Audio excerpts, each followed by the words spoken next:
el equipo de la radio y TV y a los oyentes. Sí, soy Rodrigo, estoy con Félix.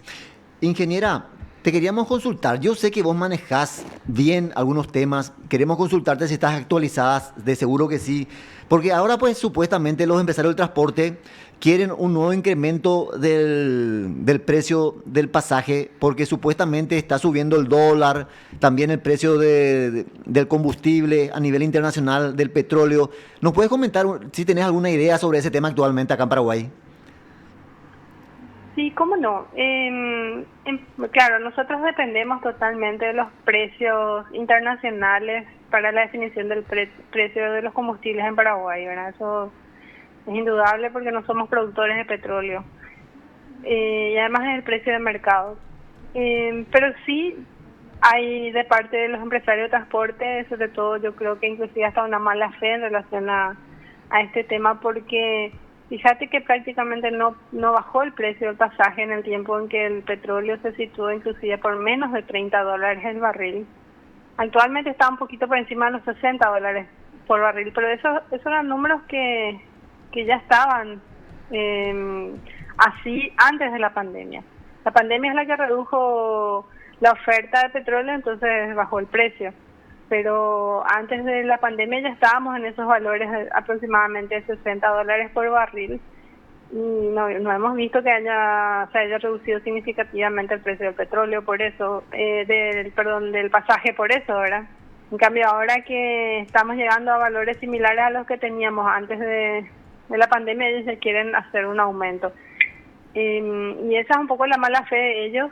Ellos solamente ven cuando los números van para arriba, no ven cuando van para abajo, y creo que esos números todavía no son suficientemente significativos para que signifiquen un incremento en el precio del pasaje, especialmente en el precio del pasaje de los buses con aire acondicionado, porque ese precio del pasaje de los buses con aire acondicionado está realmente con un tarifazo que nos aplicaron, ni siquiera nos dimos cuenta en su momento, de tan contentos que estábamos que por fin íbamos a tener buses con aire acondicionado. Y sin embargo el costo de un bus con aire acondicionado no es más que del 10% del costo de un bus sin aire acondicionado. Entonces también en el pasaje debería ser un 10% más. Si hoy está a 2.300 guaraníes el pasaje en la chatarra, y en el bus con aire acondicionado debería estar 2.500. Sin embargo, creo que ahora es 3.400 el precio del pasaje en el Sí, bus con aire, ¿verdad?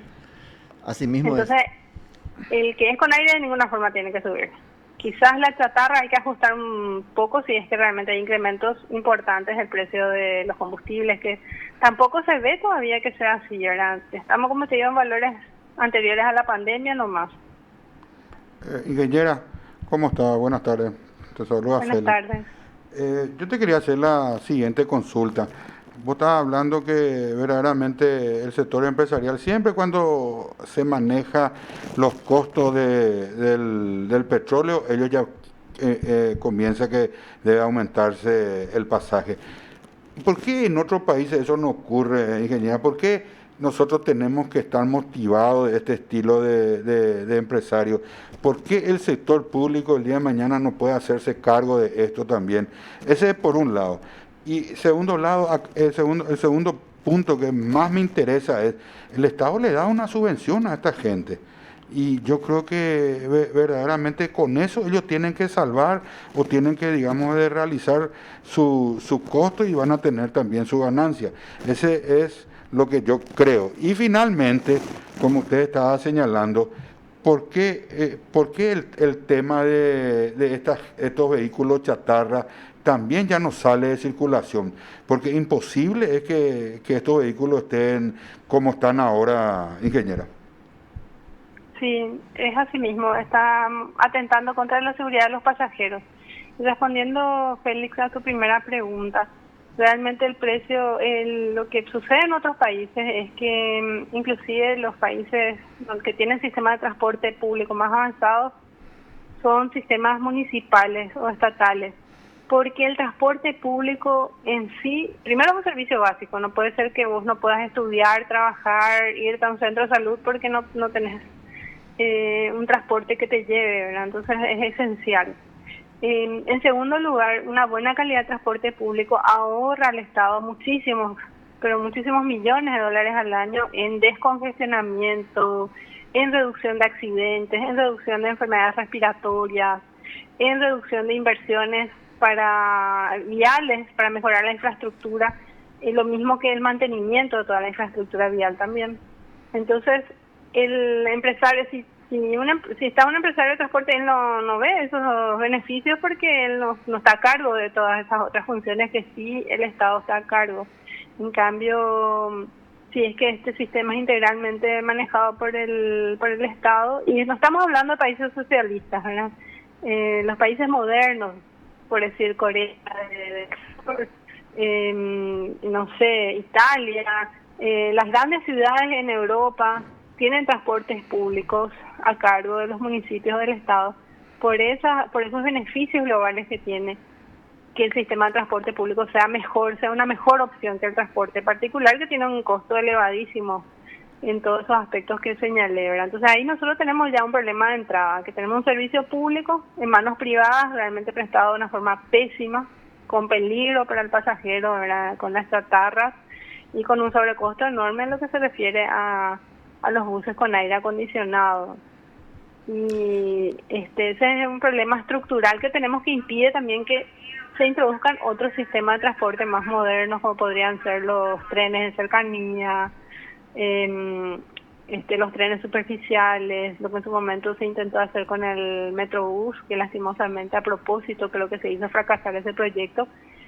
Y inclusive no solamente pasa eso a nivel urbano, sino también para conectar las ciudades, donde también todo el negocio que significa las redes viales, la patria contratista compite con lo que podría ser, por ejemplo, un tren eléctrico, Asunción Ciudad del Este, Asunción Encarnación, que serían opciones mucho más convenientes y aprovechando nuestra energía eléctrica y no dependiendo de los precios del petróleo. Pero eso, ingeniera, usted que está señalando, ¿cuánto tiempo la ciudadanía va a aguantar este sistema? Porque yo creo que va a tener que sentarse una vez el Estado y decir, no, acá no lo tenemos que modernizar, acá no se trata de una cuestión ideológica, acá se trata de una cuestión de conveniencia para el ciudadano.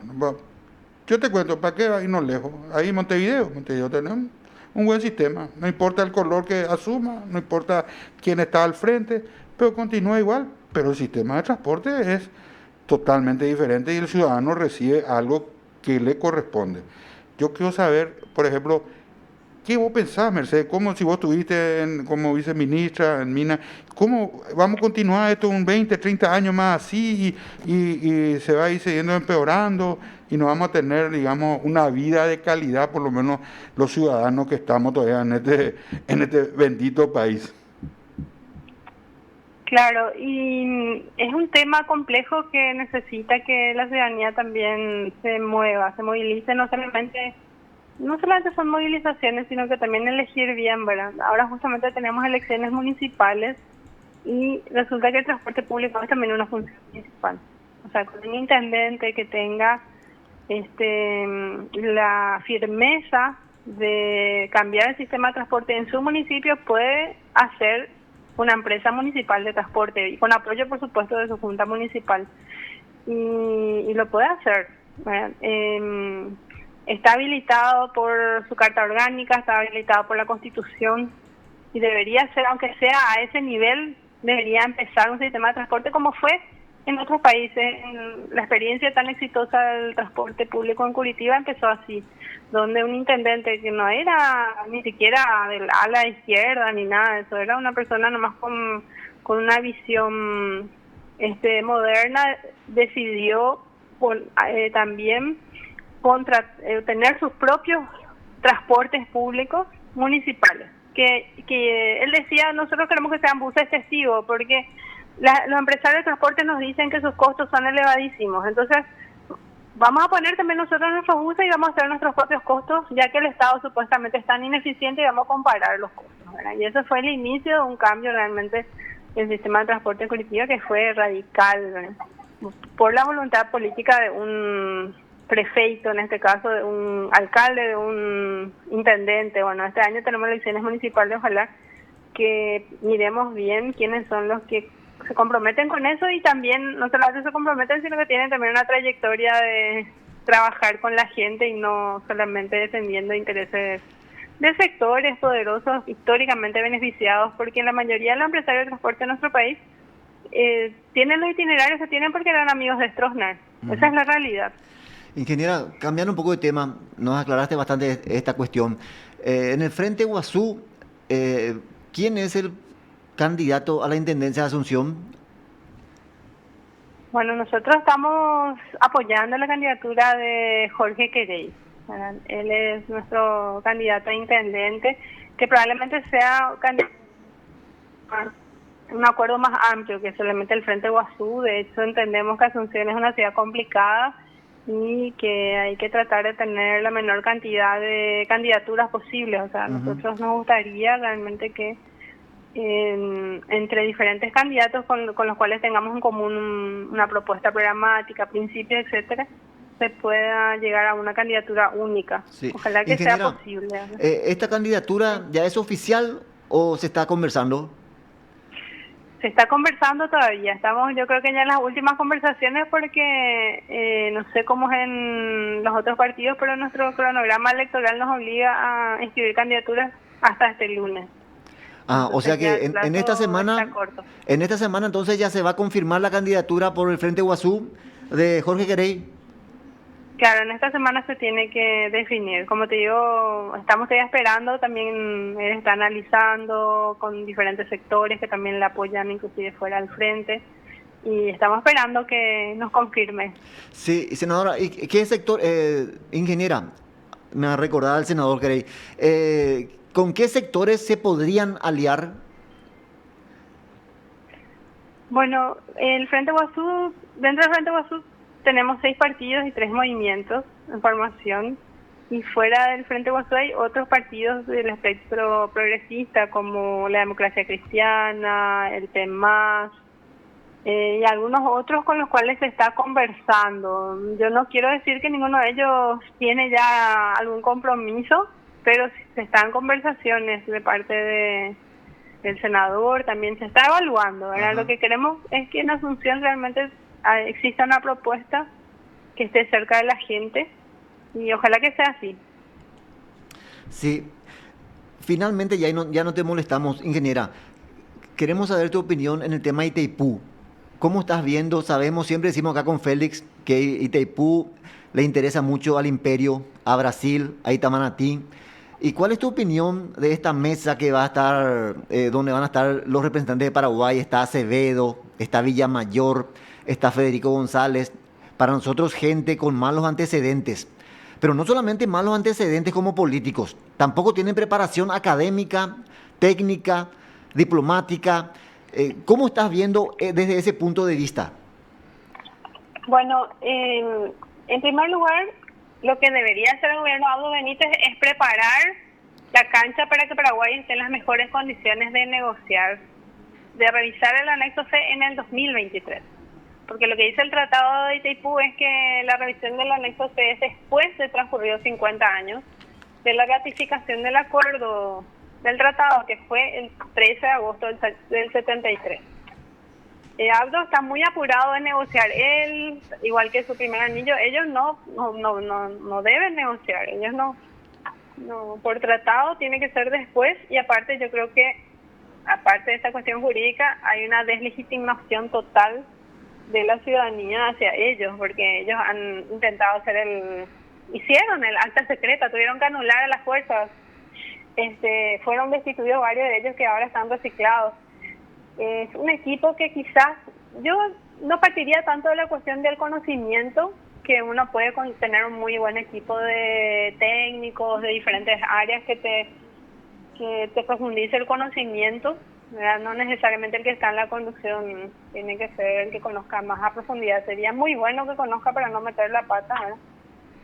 Si tiene un buen equipo de asesores, eso se puede compensar, pero lo que es más difícil y no tiene soluciones cuando ya hay una propuesta entreguista, ¿verdad? Y eso es lo que vemos lastimosamente de Abdo Benítez. Él quiere seguir la agenda brasileña, la agenda de Bolsonaro, oculta la agenda Paraguay, a nuestro pueblo, que es el principal defensor de que se hagan bien las cosas. Ingeniera, Debería ser su principal respaldo. ¿cuál es esa agenda oculta? Yo creo que es la agenda de las multinacionales eléctricas, que son las que dominan el sistema eléctrico del lado brasileño, porque es un sistema muy privatizado. Así como tuvimos esa empresa Leros comercializadora que quería apropiarse del negocio más rentable, que es la exportación de electricidad, que hoy hace la ANDE. Entonces, tengamos en cuenta también que Electrobras hasta cotiza en la bolsa, es una empresa mixta, mayormente privada, casi todas las empresas eléctricas en Brasil son privadas, y un ejemplo muy claro de cómo funciona eso es que nosotros les subsidiamos la energía, ellos tienen una de las energías más baratas, gracias a eso, pero el pueblo brasileño en cambio paga una de las energías más caras. Inclusive hay una queja de los industriales brasileños que su tarifa es la más cara del mundo, dicen ellos. Entonces, esa es la agenda. Lastimosamente ni siquiera es una agenda que va a beneficiar a un pueblo hermano, no, ni siquiera va a beneficiar al pueblo brasileño. Por eso es que tanto Paraguay como Brasil deberíamos a nivel de pueblos unirnos para que se llegue a un buen acuerdo en Itaipú y que los beneficios sean para los pueblos, ya que los pueblos fueron los que se sacrificaron para que Itaipú exista. Ingeniera, Rodrigo tocó un punto muy importante que es Itaipú y yo no puedo quedar callado porque verdaderamente acá tenemos que defender un bien nacional que el anterior gobierno nunca lo defendió, al contrario lo entregó. El tema es lo siguiente para mí, ingeniera. ¿Qué posibilidades hay porque acá el Parlamento también tiene la obligación de aceptar o no aceptar ese acuerdo? Es decir, que puede rechazarlo. ¿Qué posibilidad hay no importa si hay una minoría o una mayoría dentro del Parlamento, presentarle al Ejecutivo un plan y diciéndole, nosotros esto queremos para el país? Ese es por un lado. Y por segundo lado, que es lo más interesante y lo más económico, y yo quiero su análisis referente a eso. Paraguay, ¿cuándo se va a hacer cargo de esos excedentes y pueda hacer vender? Porque Brasil lo tiene atado. Es decir, que Brasil hace lo que quiere por ese excedente que tiene Paraguay. ¿Cómo eso se podría eliminar, ingeniera? ¿Por qué hasta ahora tenemos en vigencia eso? ¿Por qué nosotros no somos dueños de eso y nosotros hacemos la negociación como queremos y vendemos al que verdaderamente va a pagar un precio de mercado? Bueno, ahí diste en el clavo, porque preguntabas cuál debería ser nuestra agenda, y lo primero que debería estar en nuestra agenda es la soberanía hidroeléctrica. El 50% en Ñanembáe, tanto en Itaipú como en Yacyretá, que nosotros podamos ejercer la soberanía sobre ese 50% que hoy no ejercemos porque Abdo Benítez realmente no tiene por un lado la voluntad política, y eso se refleja principalmente en que no está haciendo las obras eléctricas que hacen falta para que dispongamos de nuestro 50% de Itaipú. Hay 3 líneas de transmisión que los técnicos dicen que en 18 meses pueden estar. Tenemos que hacer ahora nomás, ¿verdad? Porque 18 meses, un poquito antes nomás del 2023, si empezamos ahora, ¿verdad? Entonces ahí tenemos una cuestión clave, que Abdo Benítez debería preparar el terreno para que el siguiente gobierno, que es el que va a negociar, tenga capacidad de negociación diciéndole a Brasil, miren, si ustedes no quieren nuestra energía a precio justo, que es el precio de mercado, no hay problema, vamos a retirar nosotros y vendemos a otros que sí van a estar interesados en pagarnos lo que corresponde, ¿verdad? Ese sería el primer punto de una agenda de soberanía hidroeléctrica, para lo cual, como te digo, hay que preparar esas obras de infraestructura. Y después hay otros puntos también que tienen que ver con la revisión de la deuda. Nosotros decimos que en el 2008, y lo defendimos en el gobierno de Fernando Lugo, esa deuda ya se acabó. La Contraloría misma confirmó eso, que la deuda de Itaipú era ilegal, ilegítima, entonces que violaba el Tratado de Itaipú. Entonces ese es un segundo punto que podemos poner. Y a nivel de ciudadanía en general, yo creo que tenemos clara cuál es la agenda, y donde nos quieren confundir también. El gobierno nos quiere confundir diciendo no, pero ¿por qué se preocupan por vender a precio de mercado? Lo que nosotros tenemos que hacer es usar la energía, como si fueran dos cosas contradictorias, que no son. Al mismo tiempo que los gobiernos colorados nunca hicieron nada para que usemos toda nuestra infraestructura, nuestra energía eléctrica, y tengamos la mejor infraestructura, pero nunca hicieron nunca tuvieron en condiciones la infraestructura eléctrica. Porque si bien teníamos mucho menos corte en los 90, cuando eso la cobertura eléctrica era menos del 30%. Ahora estamos por el 98%, pero con muy mala calidad. Entonces, ¿qué han hecho los gobiernos colorados para que dispongamos de toda nuestra energía y la usemos a nivel nacional? Y ahora nos dicen, no, lo que hay que hacer es usar la energía. Por supuesto que en primer lugar tenemos que usar la energía, pero no vamos a usar toda nuestra energía de un día para otro. Sí, hoy estamos usando por el 20% más o menos. Y eso tiene un proceso, tiene que tener infraestructura eléctrica, tenemos que desarrollarnos, tenemos que tener capacidad de compra para tener más electrodomésticos, para tener más industrias, tiene que haber un desarrollo industrial, eso va a llevar tiempo todavía. ¿Y por qué no vamos a exigir el precio de mercado por la energía que vamos a seguir exportando mientras tanto? Tenemos que exigir, es nuestra posibilidad de tener un recurso sin endeudarnos para nuestro desarrollo autónomo. Ingeniera, para finalizar, suerte que tocaste este tema, porque un problema una situación que se da en nuestro país, que con Félix acá, con Mónica, con nuestra compañera también siempre nos preocupa, el tema Ande, que siempre hay cortes de la energía, y tiene que ver también, decimos nosotros aquí, ahora qué suerte que hablamos contigo para que vos nos confirmes eso. Eso tiene que ver, esos constantes cortes, con la falta de inversión de la Ande, de la renovación de sus equipos, la compra de todo ese equipamiento que necesita la ANDE para dotar de más electricidad, porque Asunción creció mucho, ¿verdad? El principal motivo de esos cortes es la falta de inversión, ingeniera. Así es, se ha desinvertido en la ANDE, a propósito. Estamos matándole a nuestra gallina los huevos de oro, porque el sector eléctrico es el que genera una renta eléctrica que hoy es de 750 millones de dólares al año, que son FONACIDE, royalty, etcétera. Ni un guaraní de eso se va a la ANDE, ni un dólar de eso se va a la ANDE. Cuando es la ANDE la dueña, la que administra por el Estado paraguayo, ahí Teipú se le está. ¿Cómo puede ser que no cuidemos a nuestra gallina los huevos de oro para que también el sistema eléctrico se prepare, podamos tener energía de calidad? Entonces, y se hizo a propósito, y le perjudica a la ANDE, porque claro, cada corte de energía que hay, la ANDE deja de vender, y el negocio de la ANDE es vender energía. Y al contrario, le beneficia a Brasil y Argentina. Y otra cosa, yo me percato que muchos ex titulares de ANDE, ex directores, altos funcionarios, después de un tiempito abren sus empresas ligadas a la ANDE, tercerizando servicios. O sea que esta gente también sale beneficiada con este perjuicio a la ANDE. Yo creo que a nivel de altos cargos directivos sí. El funcionario de la ANDE en general es un funcionario que le vemos ahí sobre las columnas en medio de una tormenta, ¿verdad? Con los rayos, con la lluvia, etcétera. El funcionario, el trabajador de la ANDE es alguien que le quiere a su empresa a pesar de todas las limitaciones que tiene para desarrollar su trabajo. Pero en los altos cargos jerárquicos en su mayoría, sí, yo creo que hay no solamente es una desidia, sino que hasta una desidia a propósito, con fines de corrupción, porque eso también es muy importante saber. La ANDE no cumple su rentabilidad mínima hace muchos años, eso beneficia a grandes consumidores de energía, entonces hay pocos recursos para invertir de los propios recursos de la ANDE, no se le da nada a la renta eléctrica y se tercerizó muchísimos servicios.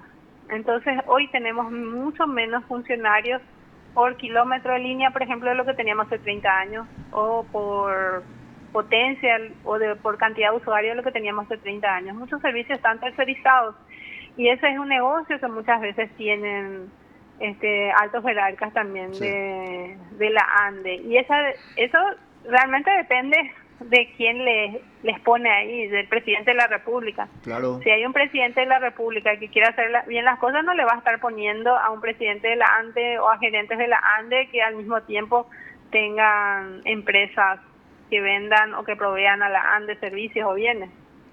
Mercedes, antes de culminar, porque es, digamos, algo fascinante hablar contigo y te agradecemos la gentileza que tenés con nosotros.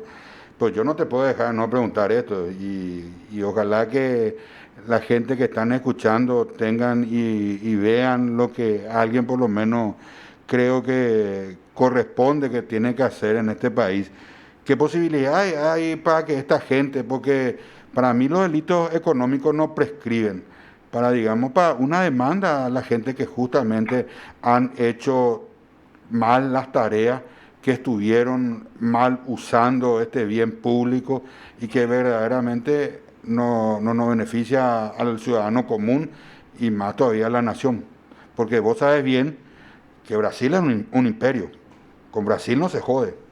¿Y qué es Sí. lo que nosotros por lo menos podemos hacer si tenemos un imperio y por lo menos a esta gente, aunque sea mínimamente, digamos, hacer esa demanda, que fulano que estuvo en Itaipú, fulano que estuvo en Andes, verdaderamente tuvieron un mal manejo de esta situación y por lo menos que quede en la vida o en, digamos, en el tiempo, que se haga por lo menos que algún día alguien va a venir, como vos decís, un presidente y le puedan, digamos, meter preso o prescribirle, no sé.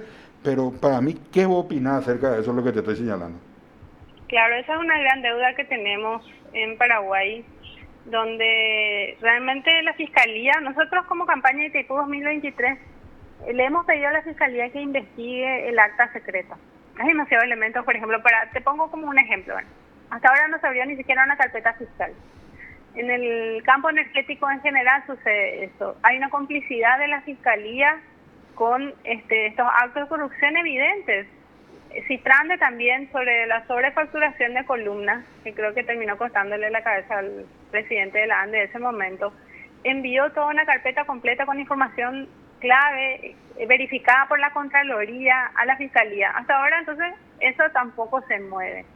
Quiere decir que el problema está sobre todo en la impunidad. Y sí coincido contigo también que debe haber un mecanismo.